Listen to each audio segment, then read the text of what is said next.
Hello, it's Peter Wright and Kathleen Beauvais with another episode of the Yakking Show, Harmony, Your Path to Wholeness channel, where we bring you interesting guests to talk about your path to wholeness. And it covers health and lifestyle, personal development, and a few other things together. As always, we do that by bringing interesting guests. Today, you've got a bonus. We've got two guests for one, but it's not my job to introduce guests. So first, let's introduce Kathleen Beauvais, our co-host, and she will introduce our guests. Over to you. How are you doing, Kathleen? I'm doing great, Peter. Thank you. And thank you also very much for tuning into our show. We so appreciate having you. And as Peter mentioned, we do have two special guests with us today. We are so thrilled to welcome the co-founders of the Hero Tribe with us today, Sacsha and Camilla. Hello, how are you today? Thank you, very well. Thank you for having us on your show today. Well, the Hero Tribe is they have a vision, and that vision is to help train and mentor you to bring out your true unique self. And let's just jump right into it, because I think they can describe this a whole lot better than I can. So whoever wants to take this on, I've just given a very broad description of what the Hero Tribe is about, but can you give us a little bit more details as to what the Hero Tribe is about, what you do, and what this community does? Yeah, maybe I start with there's a certain premise behind our work and our idea of a hero. We don't perceive hero as the one the firefighter or the soldier. They can be heroes, but in our perception, we work with the concept of the hero's journey from Joseph Campbell. That's one of our main influences, and there the hero is the untapped potential in all of us humans. So we perceive everyone as a hero in the making, but unfortunately, most of us are delaying this unfolding, and sometimes for all of our lifetime, we are stuck in the status quo. And there is this beautiful potential in all humans, and we see that in the work that we are doing with people who lived in an encrusted kind of status quo for 40, 50, 60 years sometimes, and then there comes a calling. And that calling was there always in all of their lives, but then something happens sometimes. There's catastrophe happening and the call to adventure, and then this reawakens, and this is something that we really want to support, because we see that if more and more people are living out their true nature, their hero archetype, then the world is just a better place, because heroes don't do stupid things. Maybe the useful hero does it, but not the hero who is really living out their potential. Okay, interesting. So you have three founders, and from reading your website, totally different experiences, different skills. How do you integrate that into one message? Well, because we see that everyone has their own hero's journey, their path that they are on. Everyone is individual, and it is needs to hear maybe sometimes different things to go on their path. And so when the three of us met, we noticed that obviously that we have all different backgrounds and we are three different characters, but we all have the same vision, and also for our own lives, and also developing our personal hero's journey.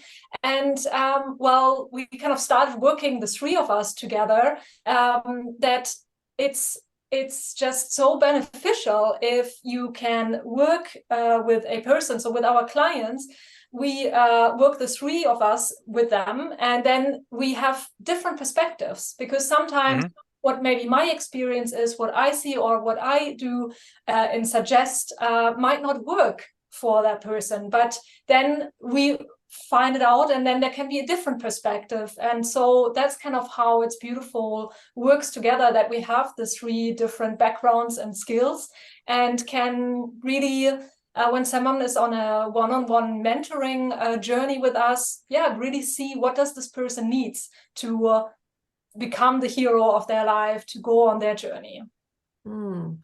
So as you mentioned, there are a lot of people out there that ask themselves what their purpose is. Why are they put on this planet? And they'll go a whole lifetime without ever finding that true purpose. What is the first step that you go through with these people that you help in finding their true purpose? And secondly, is there just one purpose? Is when you talk about a life's purpose, is there just one, or can that change over time as your life evolves? I think that's a beautiful and very important question. So the first part of it was, how do we start? And we perceive that there is a misconception about purpose in society, and that makes it very difficult for people sometimes to venture out and do the first steps, because we have this idea that the purpose magically arrives, and that there is this one golden sphere of a purpose that is waiting for me. And if I have that as my kind of guiding operating system, what then happens is very often we wait on the couch, we watch Netflix, we see other heroes on the screen, and we feel that yearning inside of us, but we are not doing anything. And the purpose is just not coming for whatever reason. And we are waiting and waiting and waiting. So I believe that the first step, and that's also this concept of the hero's journey, is we need to answer the call to adventure. And that means to create momentum. And the call to adventure can be something really small, like going out for a walk every second day for 20 minutes. And then new things come into your life. And then your purpose can unfold. And I also, that's the second part of the beautiful question, is I also believe that purpose can change. And we are peeling this onion that is ourselves. And every layer reveals a new aspect of our purpose, maybe. And so when you're working with your client, what types of questions or what types of activities, if that's what you do, to bring that out of them? Because essentially, it's, as you mentioned, it's in here, right? They know their purpose. It's just that it's not in their subconscious mind. It needs to be drawn out of them, correct? And how do you go about? What are the steps that you go through, the three of you, in order to help bring that out of a person?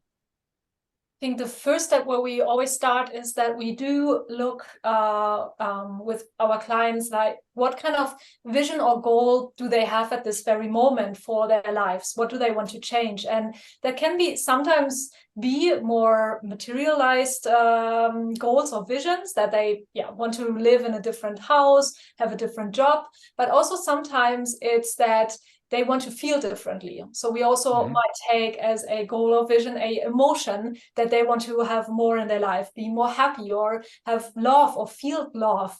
And then it's not the question of what do they have to do, but who do they have to become to get to that vision, goal, to that emotion, to that experience in their life.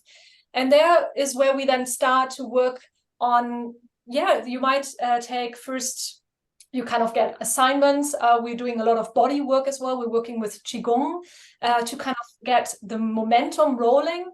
And while they are working on it, more clues and hints are coming up and blockages are coming up that we resolve. And through this process, people get more clear if also this vision or goal that they had is really the vision and goal, or if they kind of just thought at that moment of the status quo, this is where they want to go.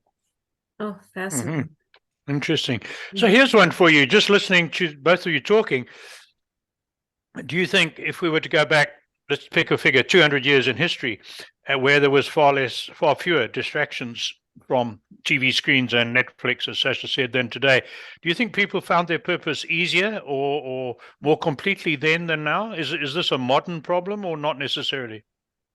It's certainly a question that I ask myself as well. And I believe to a certain degree, it might have been easier to maybe be content with what you were doing, because when you grew up as a farmer and the only thing you could possibly think of is also becoming a farmer, like your dad was, then you have more chance of feeling content. But nowadays, of course, there are millions of influencers, and everyone on social media kind of mirrors back to you that you should do something else. Yep. And live more fully. And so I think that that's definitely a big challenge. On the other hand, of course, we have so many possibilities now. And for the people who get the tools to navigate that, I think it's a beautiful time. If you don't train the tools to navigate this confusion, then it can be a really difficult time nowadays. Sure. I asked the question because I'm fairly old compared to the rest of you, and thinking back to my childhood, and it's a very easy trap to fall into. Things were always better when I was young, and I'm trying to avoid that trap.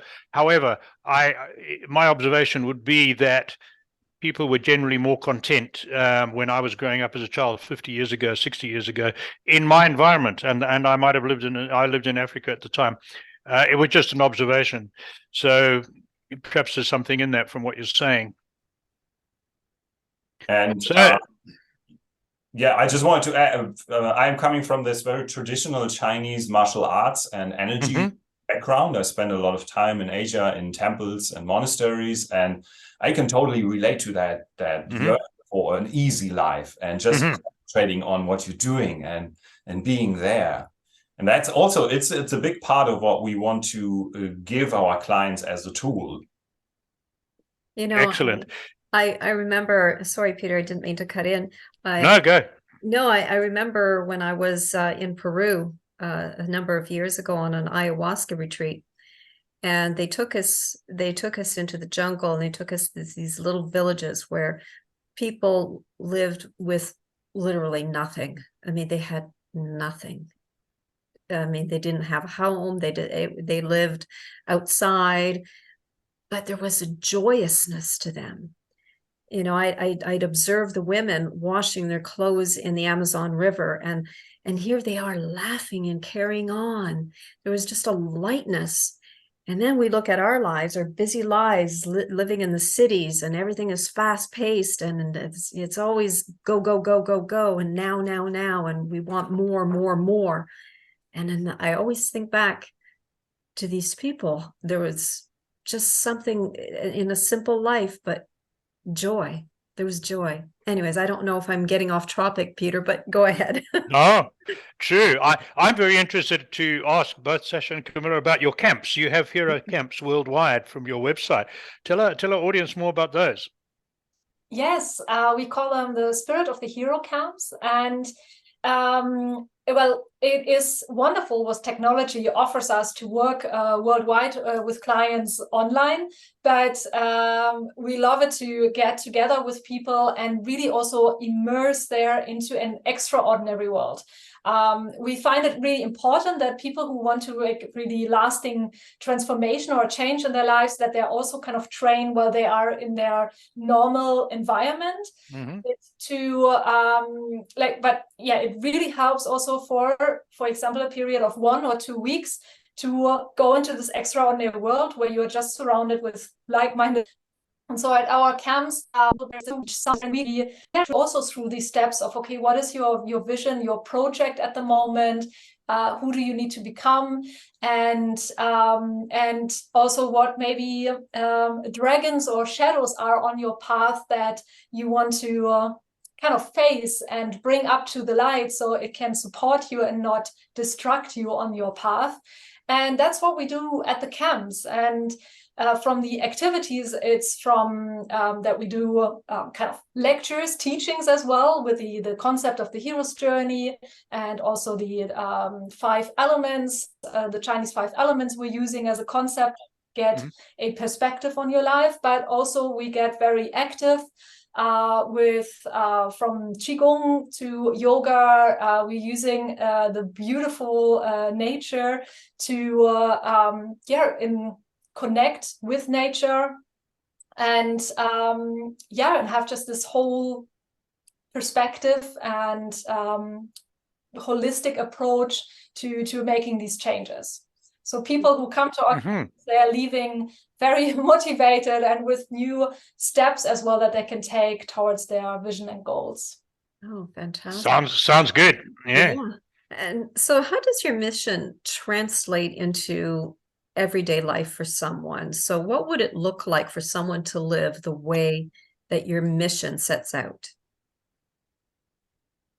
Yeah, so we have an active tribe with, I would say, different circles and layers. So there are people who come to our monthly event, which we call Tribe Time. It's a free online event, and there we do a bit of what we teach. So there is qigong, there is in positive ways working with your visions and sharing your ideas with others.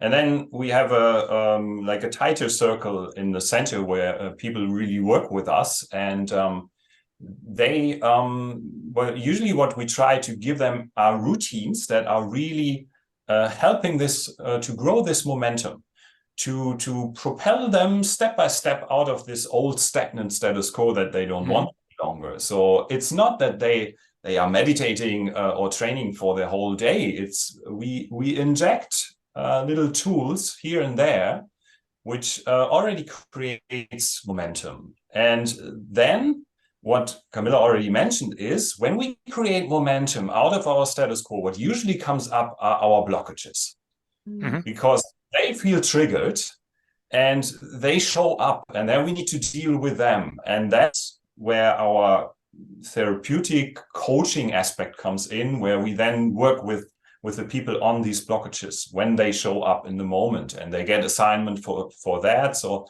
there's also this period, which nowadays is often called shadow work, which is absolutely necessary because these blockages were already there. They were just waiting.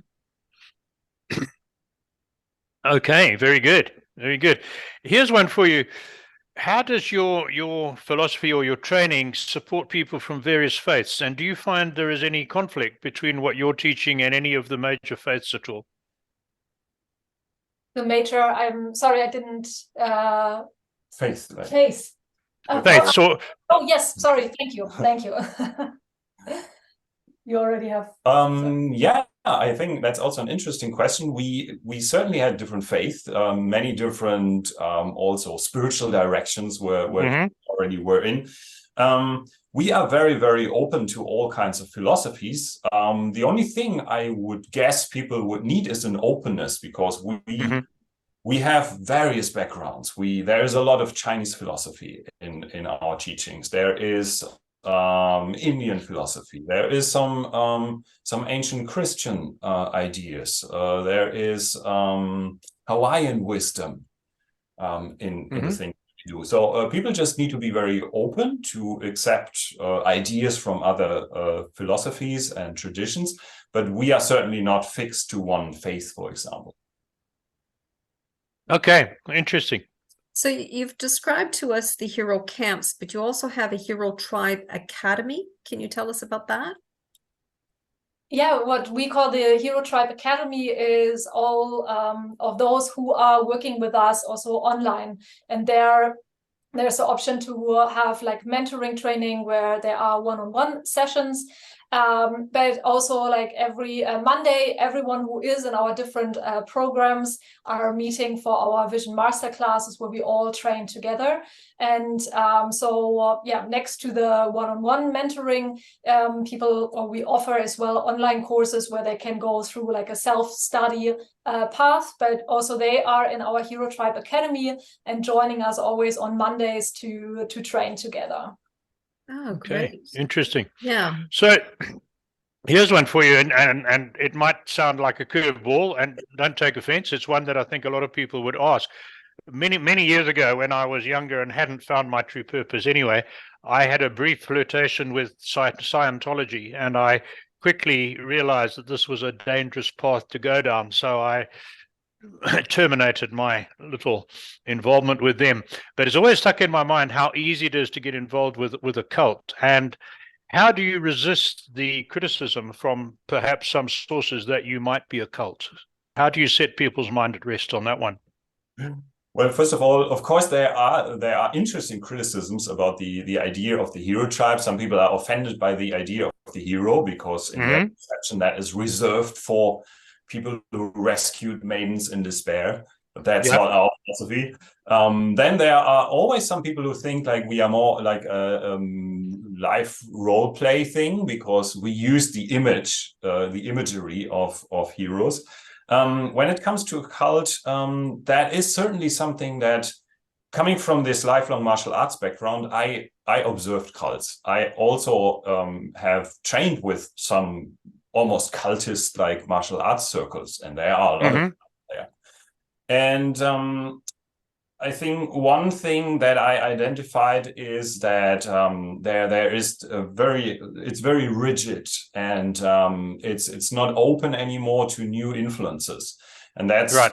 We really want to prevent. We see the tribe as something that has no boundaries. It is constantly growing, and constantly new ideas are floating into the center of it, and we deal with them, and we see what we can use and what not. And also, we love to bring in guest teachers into our trainings, for example. And I think that is one way to prevent us getting in a direction like that. And of course, if people criticize that, the only thing we would say is like, see how we operate, and join one of our free events, for example. And most people love it and see that we are very it's a very heartfelt group. Our main energy that we want to spread comes from the heart, and I think mostly you can't go wrong with that. No, it sounds good. And it was an observation, as I say, from my experience with something else. I certainly personally wouldn't draw that inference from your website, for instance, and from what I've read and learned about you. So I'm going to jump in, Kathleen, with another quick question. We got a little bit of time in hand. Either one of you could answer this one. I've had lots of ups and downs in my life, and I think I'm on the right track at last, but I don't know. And it's taken me 70 years to work that one out. Do you find a lot of people need a big upset in their life of some form or another before they are motivated to start working on the things that you are working on, and really find their true purpose and lead a path that will lead them to contentment? Or what's the trigger for a lot of people to start doing what you're teaching? I think there comes this step of the call to adventure, and as Sacsha mentioned before as well, it can be a very little call or a very big one. So we have people from just joining us because they just feel like, hey, there must be more out there. Or for example, my personal call was that I worked in a job 16 hours and I just felt unhappy, and I was wondering, how can I be happy again? And that was my call to open up my perspective and find new ways. But also the calls sometimes can be much bigger, as they come with some sort of sickness or physical issues. And so I wouldn't say that everyone really has to go kind of rock bottom before they will change their lives. I think it can come in any situations. And also just the call to having a new job because you are not happy at your job can be start to change something, and meeting new people might bring new insights that just make you wonder, or having new desires for your life. But we certainly have the full spectrum in our academy, for example, and that makes it so interesting in my point of view. I'm sure it does. Back to you, Kathleen. What message would you have for anyone listening to this right now, where they're feeling very down on themselves, feeling like they haven't found that purpose in their lives? They feel like they're just wandering aimlessly through life with no direction. What would you say to that person listening right now? Well, maybe you can add something, but I would start with that we truly believe, and we saw that in so many people, that we are all the archetype of the hero. We all live out our own hero story, and we are not the side character in someone else's hero story. The only thing we need to do is acknowledge that. And what I always say is the concept that we use now has 12 steps of the hero's journey. And in this concept, there is no step number 13. You can't be outside. The only thing is you can be stuck in one of the steps. But everything is already there in you. And I would love to add as well that it's never too late to make changes. And also sometimes they don't need to be so huge to change your whole environment and where you are and who you are. And also with this, it's never too late. A lot of our clients are over 50, 60, and we have one client and he never thought he could have made such a huge change still in his life, but it's possible, and it's possible to happen in 6 months that you're just opening up to a new life. So I would always say take one step after the other. If there is some kind of desire, kind of go after it and see, be open what doors are opening up on this path. And you are on your hero's journey. You are always on your hero's journey. Fantastic. Very good. Message. So you have a hero's handbook. Tell us about that and how can people get a hold of it? And the Hero's Handbook is our idea was to have like a Boy Scout manual kind of. If you feel stuck, or if you feel amazing but you think there's more, then this book is a great start to work with the hero's journey, to work with our philosophy, and it's a very empowering book. We interviewed as well. Very good. We interviewed 10 beautiful heroes that are spread around the world, who also give inspiration on their different paths that they are on in this book. Excellent. Now, I just had a little bit of a technical glitch here, but did you say how you can get a hold of this book? Yes, you find it on our website. That's the easiest way, on hero-tribe.com. And there's, I think, a link directly to the book.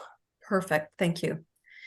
Okay, good. And for our audio listeners, that link will be in the description on whatever platform you happen to be listening to this on. Back to you, Kathleen. So how do people contact you? To check out our website, where you definitely find also a link to Instagram. You find us on Instagram and on Facebook. And there you can send us private messages. We are happy to always receive feedback and talks and go into conversations. And also over our website, you find information about our Spirit of the Hero camps that are taking place. And also this November, we're starting in a first round of Hero Mentor certification. So we had a lot of people asking, oh, how can I learn to do what you are doing? And we went after this call to adventure that we got, and starting this November with the first group of a 1 year long training. Oh, Okay. fantastic. Good. Kudos. That's good. Yes. Very good.